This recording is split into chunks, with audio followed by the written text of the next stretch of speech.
দায়িত্বশীলদের সম্মানে দারসুল কুরআন ও ইফতার মাহফিল। ইসলামী ছাত্র আন্দোলন বাংলাদেশের ঢাকা মহানগর উত্তরের পক্ষ থেকে আয়োজিত হয় দায়িত্বশীলদের সম্মানে দারসুল কুরআন ও ইফতার মাহফিল।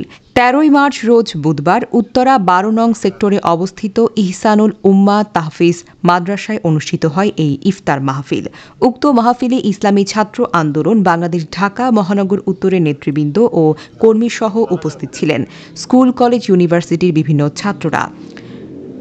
প্রধান অতিথি হিসেবে আমন্ত্রণ গ্রহণ করেন মাওলানা আরিফুল ইসলাম, কেন্দ্রীয় সাংগঠনিক সম্পাদক, ফরিদপুর বিভাগ, ইসলামী আন্দোলন বাংলাদেশ। সভাপতিত্ব করেন মোহাম্মদ আবু হানিফ, সভাপতি, ইসলামী ছাত্র আন্দোলন বাংলাদেশ ঢাকা মহানগর উত্তর।